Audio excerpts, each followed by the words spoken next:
Hi everyone, my name is Cassidy. Tonight I'm going to be presenting on the topic of anorexia. So what's the skinny? Anorexia and its complications. Let's start off with the important facts. Anorexia can affect anyone. It isn't exclusive to age, gender, race, or ethnicity. It does affect 10 million people worldwide and has the highest mortality rate of any disease out there.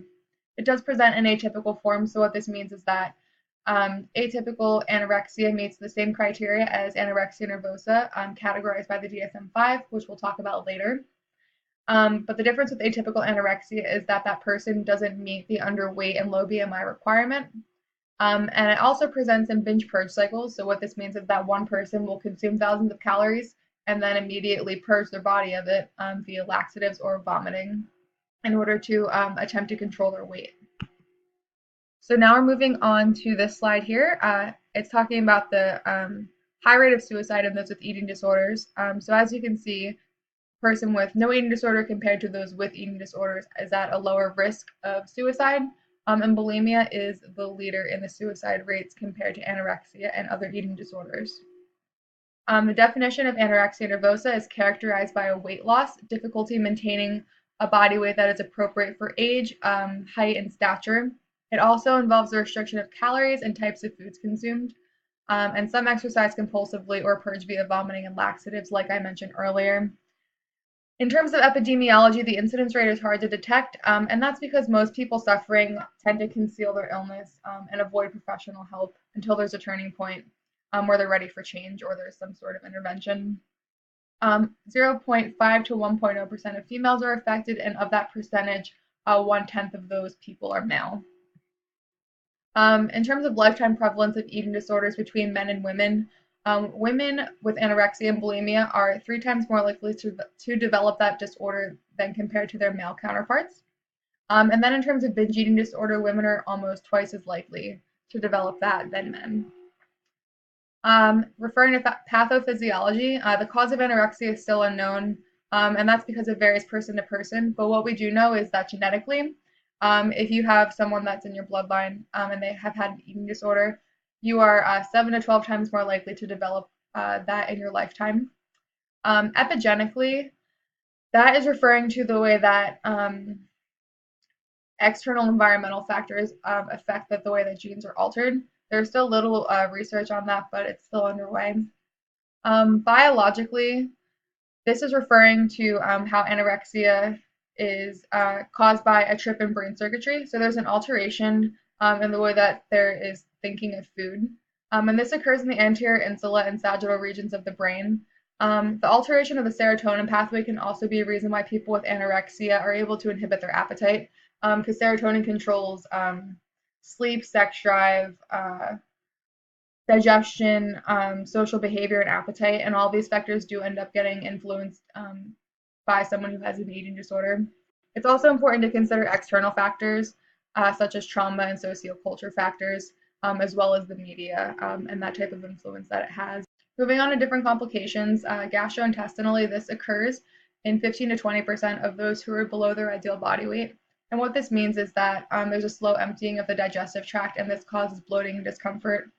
Dermatologically, there's malnutrition affects the skin by drying it out, and it turns the nails brittle. Hair starts to thin and fall out as well, and there can be discoloration of distal limbs as there's not enough blood and circulation going to them. And starvation causes the body to lose fat, obviously, and the fat is used as an insulator. And so when you're losing fat, you're losing insulation, so the body creates extra hair growth to help re-insulate the body, and that's what is referred to as lanugo. Amenorrhea, that is referred to the loss of periods, and this does happen in about 95% of those who have an eating disorder. Hematologically, eating disorders do affect bone marrow, and that's why 1/3 of patients become anemic. It also does affect the endocrine system, and it elevates cortisol, which we know is the stress hormone. It does increase growth hormone, and it decreases metabolism because the body isn't getting the fuel that it needs to rev up the metabolism. And it does decrease IGF. So exercise excessively can deplete glycogen stores, and that's caused by restrictive eating patterns, and that can lead to a disruption in glucogenesis, which results in abnormal glucose metabolism and can eventually result in hypoglycemia, which can be fatal. And just finishing up on complications, neurologically, the brain can atrophy, and shown in MRIs, an atrophied anorexic brain also compares to those of Alzheimer's. Fun fact. Anorexia is also comorbid with anxiety and depression, and this can lead to self-harm and really poor coping mechanisms that can be attributed to the high suicide rates. There are also cardiac complications. Bradycardia is prevalent in 95% of those with anorexia and is defined as a heart rate less than 60 beats per minute. And other cardiac complications include decreased size of the left ventricle. So in terms of diagnosis, according to the DSM-5, the first criteria is restriction of energy intake relative to requirements leading to a significantly low body weight in context of age, sex, developmental trajectory, and mental and physical health. Second is an intense fear of gaining weight or becoming fat, even though that they are underweight. And third, there's a disturbance in the way in which one's body weight or shape is experienced undue to influence of body weight or shape on self-evaluation or denial of the seriousness of the current low body weight. So next we're going to move on to signs and symptoms, behavioral and emotional. I'm not going to go through all of these, but there is a dramatic weight loss, and that causes people to dress in a lot of layers to maybe conceal the fact that they've lost all this weight, or to keep warm, as we've talked about before, since they've lost insulation. They are preoccupied with food, counting calories, the amount of fat, carbs that are in each type of food. There can be a refusal to eat, and this definitely involves nixing of entire food groups. Like they'll start off with, oh, I don't eat pizza anymore, I don't eat cheese anymore, and then eventually, oh, I don't eat fat, I don't eat carbs, I don't eat this, I don't eat that. There are complaints of constipation and abdominal pain and all of these things right here that we just talked about in the previous slide. The denial of feeling hungry, that's usually to prove that they don't need food, maybe to themselves or to the disorder itself. They do tend to have food rituals, and this involves the cutting of food a certain number of times on their plate, or rearranging the food on their plate and eating it in a certain order, or maybe chewing a certain amount of times before they could take their next bite, and this is just an attempt to control the situation. They are making excuses to not eat with their family or to not go out with friends and eat because they want control of the food and what's going into it, what's going into their bodies, and they just want to have control over the caloric content.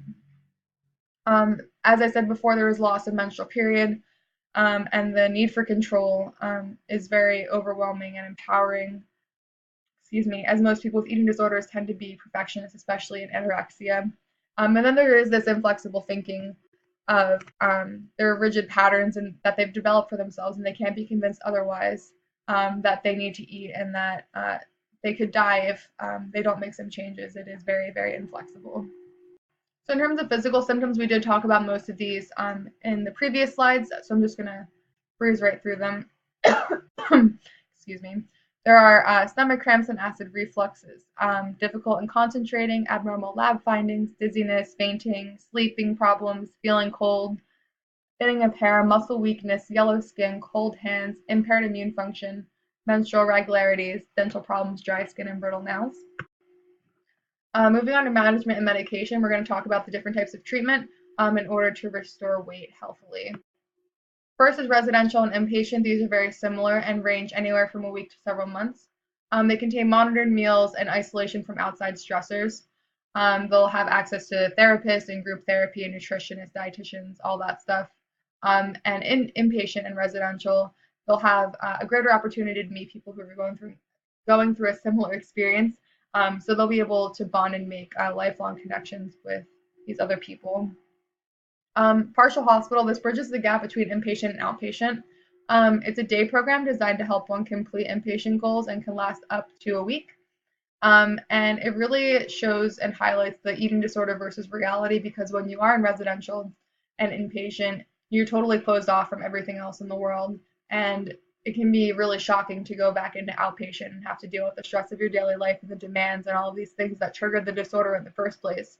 So partial hospital is really helpful in terms of helping these people get back to their normal lives without it being so overwhelming. And third is outpatient, and this is for those that are psychologically and medically stable. And it offers similar resources to those who are inpatient, as I've said before. And this is for those who are living their daily lives and like going to these treatment programs to help treat their symptoms and signs of the disorder while living their daily life. So now we're moving on to counseling and medication. Most people with eating disorders do go through some sort of therapy, whether it's group or individual. It helps them manage their emotions and their feelings of control and their body distortion and body dysmorphia issues. And some people will be on medication. Like I said, anxiety and depression can be comorbid with anorexia, and they'll be on SSRIs and SNRIs, which do inhibit serotonin reuptake, like we talked about, how the low levels of serotonin do affect the disorder a lot. So in terms of our case study, this is about an 18-year-old female named Rosie, who was diagnosed with anorexia and is now on the road to recovery. She is a former athlete. She's 5'4", weighing in at 108 pounds, and is considered to be underweight with a BMI of 18.5. She's bradycardic with a resting heart rate of 56 beats per minute, and her blood pressure is 118/70. And because of the severity of her eating disorder, she's developed hypoglycemia. She's currently on a weight restoration plan, which specifies that exercise must be limited and light.